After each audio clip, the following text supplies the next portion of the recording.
Technocompétences est le comité sectoriel de main-d'œuvre qui chapeaute l'entièreté du secteur des technologies de l'information et télécommunications au Québec. Il y a quand même beaucoup de transformations justement avec l'IA générative. On sait aussi qu'on parlait de conditions pas très faciles. Les défis sont grands. On est en période de transformation. Il y a de la place pour tout le monde en technologie.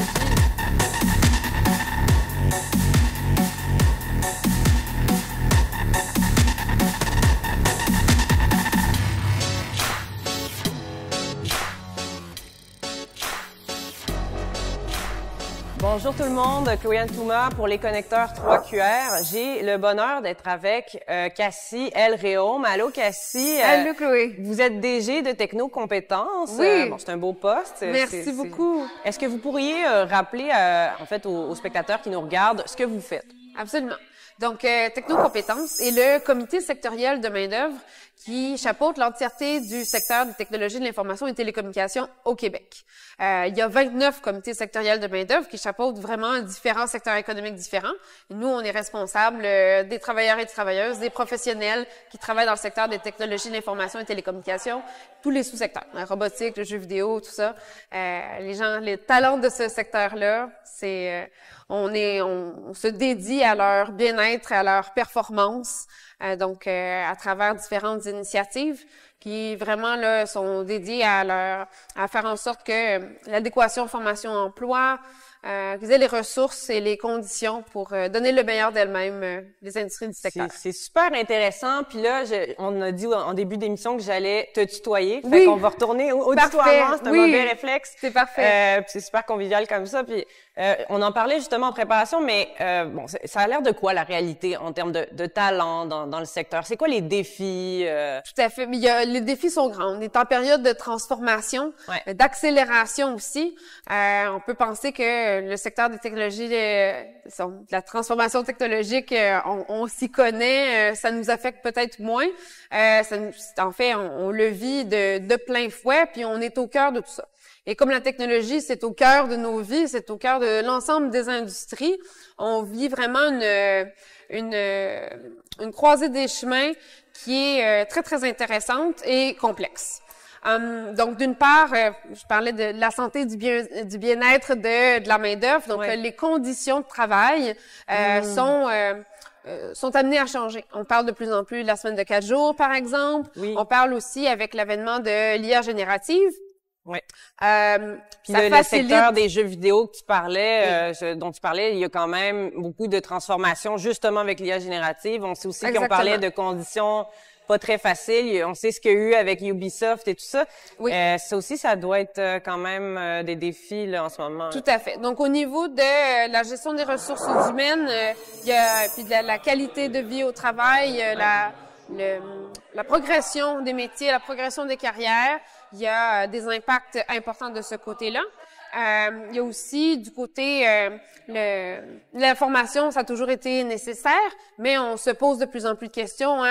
Quels sont les besoins, puis surtout comment on y arrive. Et puis c'est la responsabilité de qui aussi. Oui. Donc, est-ce que c'est la responsabilité des professionnels de se tenir à jour ou c'est dans le cadre de leurs emplois, c'est au fil de leur progression professionnelle que on doit créer une société, une culture apprenante et puis favoriser ce type de parcours.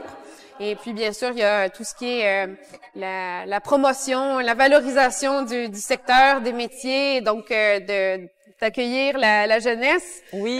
d'accueillir des nouveaux talents, d'accueillir aussi les gens qui veulent ajouter une corde à leur arc et puis rejoindre le secteur dans leur vie adulte, dans leur vie professionnelle. Parce qu'il n'est jamais trop tard pour combiner les compétences. On essaye de voir aussi des maillages. Je sais qu'il y a des programmes, notamment en sciences de la vie, ils essayent de combiner ça avec les sciences des données. Tu sais, quelqu'un qui est plus en bio pourrait combiner ça avec l'IA. On est beaucoup dans des profils hybrides. Je crois qu'on s'en va vers ça, là. Corrige-moi si je me trompe. Ben, le secteur des technologies a toujours été à l'avant-garde, terre d'innovation, terre de nouveautés, d'expérimentation.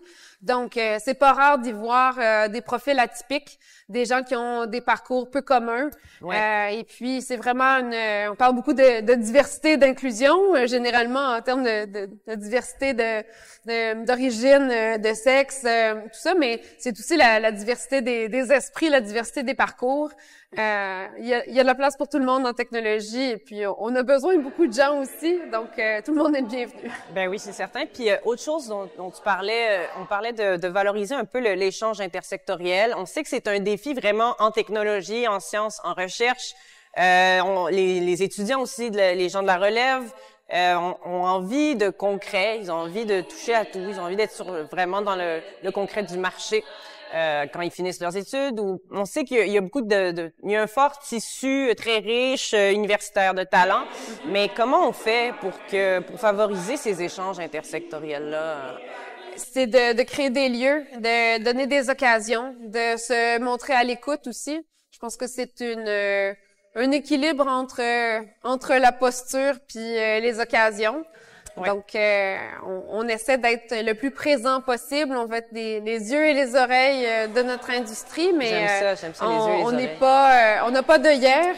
Ouais. Une particularité de notre secteur, c'est 50% de notre main-d'œuvre est en entreprise, ouais, dite technologique, mais 50% de notre main-d'œuvre, donc des professionnels de la technologie, sont aussi en entreprise qui ne sont pas proprement technologiques. Effectivement. Donc, cette intersectionnalité-là de notre secteur est particulière. Il faut être aux aguets, comme tu dis, les yeux et les oreilles. Il faut être au courant de ce qui se passe. C'est oui, des secteurs en transformation et qui interagissent, évidemment. Donc, de quelle manière concrète la stratégie adoptée par Technocompétences, les programmes actuels s'adaptent à ces réalités-là? Est-ce qu'il y a peut-être des nouveautés qu'on veut communiquer? Donc, on travaille, on a des grands projets, notamment en termes de transformation technologique et numérique. Oui. On est porteur d'un pôle d'expertise qui vise à outiller et à autonomiser l'ensemble de nos collègues CSMO, donc l'ensemble des comités sectoriels de main-d'œuvre, et on s'inclut là-dedans, dans l'accompagnement de leur secteur, donc tout ce qui a trait à la transformation technologique et numérique. Oui. Dans le cadre de ce projet-là, mais pas que, on s'intéresse aussi à tout ce qui est transition verte.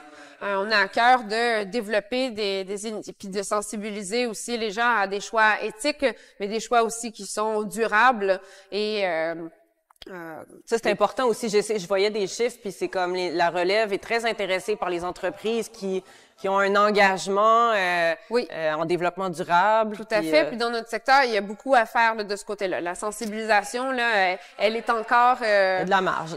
Oui, absolument. Il y a du travail de ce côté-là. Ouais. Les gens savent, mais connaissent pas nécessairement et sont peut-être pas donné le temps d'y réfléchir et donc d'y travailler. Ouais. Donc, on veut être là pour les accompagner, puis et plus aux besoins. Et puis, bon, bien sûr, il y a tout ce qui est les mesures les changements dans le secteur du travail, notamment au niveau de la gestion des ressources humaines. On accompagne les entreprises, on offre une enquête de rémunération globale qui permet aux entreprises participantes de se situer en termes de compétitivité, en termes de conditions, donc dans différents segments de l'industrie. Et puis, bien sûr, on est là pour des bilans, des études, des portraits, être une référence dans notre secteur en termes d'information sur le marché du travail. On adore ça, les métriques comme ça, les journalistes. Ça, c'est notre dada. Et en janvier 2025, on devrait sortir notre fameux diagnostic sectoriel. On attend ça. En tout cas, ça fait envie. Puis, en terminant, là, je vais quand même contextualiser. On est en plein cœur de MTL Connect. Et Cassie, toi, tu vas animer ou participer à au moins un panel et tu disais des tables rondes, c'est un peu différent, c'est ça? Absolument. C'est pas la même chose? Ben, en fait, les deux, donc j'anime une table de discussion avec des collègues de l'international, donc des femmes entrepreneurs en technologie. Et puis, on va discuter un peu de la perspective internationale par rapport à la diversité, les femmes en technologie. C'est très important, tout ce qui est inclusion.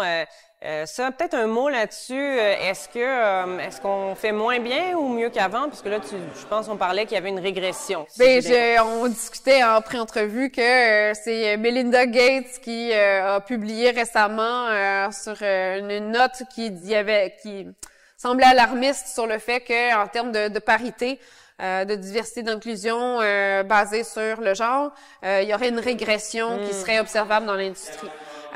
Donc, c'est sûr que c'est excessivement dommage et désolant de lire ça. Mais ce que je te disais, c'est que il y a une partie de moi qui était un peu soulagée parce que c'était un peu mon impression. Donc, j'ai hâte de lire l'article. J'ai pas l'habitude de m'exprimer sur des choses que j'ai pas lues, là, mais on parlait d'un titre. Mais je suis curieuse de voir les chiffres puis de voir comment ça s'articule. Bien qu'il y a de l'accélération puis il y a plein d'organisations, il y a plein de belles initiatives qui continuent de gagner du terrain, puis qu'on voit de l'amélioration à bien des égards. Puis je pense que, tu sais, peut-être en termes d'employés, c'est pas la même chose qu'en termes de, si on regarde la croissance, en termes de PDG, ou qui ont des femmes comme toi, qui ont des rôles importants dans des entreprises, en plus, super bien établies. Il y en a de plus en plus. En tout cas, moi, c'est mon feeling, je sais pas, c'est un feeling, c'est pas grand-chose, mais c'est vrai qu'on en voit de plus en plus quand même dans le paysage. On progresse à plusieurs égards, puis on aura l'occasion, donc mon panel en fin de journée, qui est animé par Louise Champaillé, et puis je partagerai la scène avec plusieurs autres collègues. On aura l'occasion de discuter justement de ces femmes qui se hissent en position exécutive dans notre secteur. Donc, j'ai hâte de discuter de ça avec elle. On a hâte aussi, on va suivre ça de près, les connecteurs. On a notre journaliste Sacha Israël qui est sur place en plus, donc probablement qu'elle va couvrir ton panel. Donc, bravo en tout cas pour ce que tu fais. Puis merci d'avoir été avec les connecteurs 3QR, on est bien contents. Ça me fait super plaisir. Merci.